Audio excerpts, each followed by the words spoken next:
From Adam to the cross, tracing God's purpose through the ages.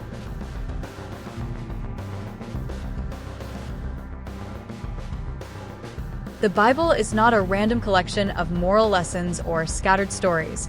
It is a single, majestic narrative of redemption.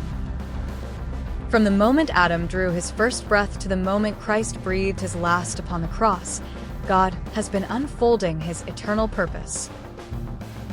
This journey spans generations, covenants, empires, and revelations. And within it, we find dispensations, distinct periods in which God tests humanity in different ways, yet always moves toward the same goal: reconciliation.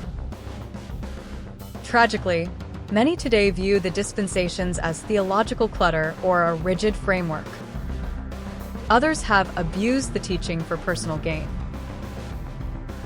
Pay your tithes or go to hell. Pass the potato salad. But in their truest form, the dispensations are a melody, not a maze. They are not 7 systems, but 7 stages in a divine symphony where each note contributes to a greater harmony. This teaching aims to rediscover that harmony clearly, humbly, and scripturally. By understanding how God has interacted with humanity across time, we can better grasp the depth of his grace and the beauty of his consistency. This is not man's theory. It is God's story. Interpretations that lean into the pre-Adamic age as a time of spiritual conflict. Many who explore this theory suggest that the chaos described in Genesis 1 verse 2, the earth was without form and void, may reflect the aftermath of a cataclysmic judgment, possibly linked to the rebellion of Lucifer and his fall from heaven, Isaiah 14, Ezekiel 28. Satan becomes not just a deceiver in Eden, but an ancient adversary whose enmity toward both God and mankind spans ages. The phrase enemy of God and man then becomes a motif stretching from the original rebellion through to the temptation of Eve, the corruption of humanity in the days of Noah, and every scheme to derail God's redemptive plan. Some even speculate that the giants, or Nephilim of Genesis 6, are part of this continuing fallout, an intrusion meant to pollute the human line and prevent the coming of the promised seed, Genesis 3 verse 15. In that light, the pre-Adamic age isn't just a theological curiosity, it's the prologue to a long war, climaxing in Christ's triumph at the cross.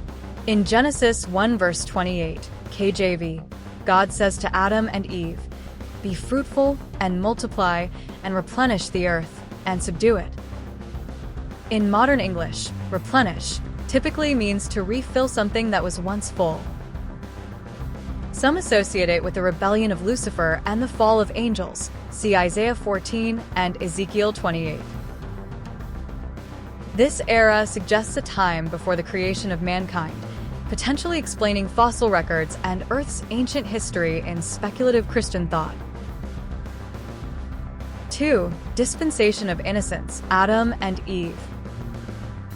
God placed Adam and Eve in Eden with a simple command: not to eat from the tree of knowledge. Temptation by the serpent led to disobedience, sin entering the world. This period emphasized personal communion with God untainted by sin, until the fall shattered that innocence. 3. Dispensation of conscience, Cain to Noah. This era illustrates what happens when humans follow their own moral compass, leading to unchecked evil and divine intervention.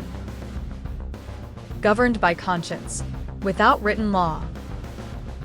Cain and Abel, the corruption of mankind, increasing wickedness.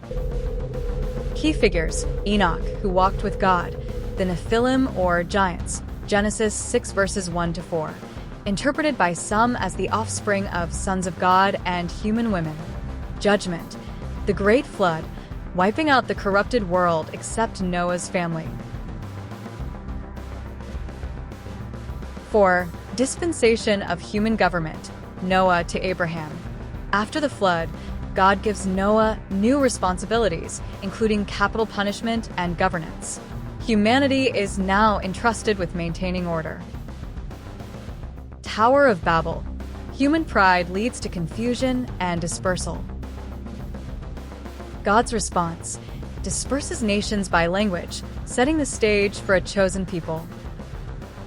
5. Dispensation of promise, Abraham to Moses.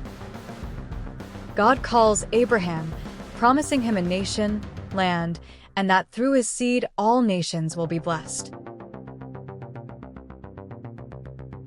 Human response. The patriarchs trust God, but often act in fear or impatience, Ishmael's birth. Looking forward, the promise is ultimately fulfilled in Jesus, the seed who blesses all nations, Galatians 3 verse 16. 6. Dispensation of law, Moses to Christ's death. God gives Israel the law, a covenant emphasizing holiness and obedience.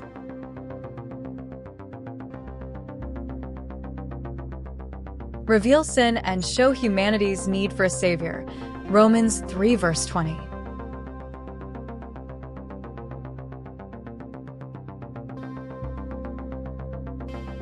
Despite miracles and prophetic guidance, Israel repeatedly breaks the covenant. The sacrificial system points to Christ, the ultimate Lamb. 7. Dispensation of grace, Pentecost to the rapture. Key scripture, Acts 2, Revelation 3. Heart of the gospel, Jesus' death and resurrection offer salvation to all, by grace through faith, Ephesians 2 verses 8 to 9. No more temple sacrifices or national covenants. Salvation is personal and spiritual.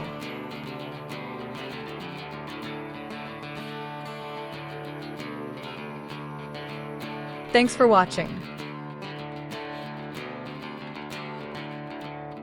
Please like, share, comment, and subscribe.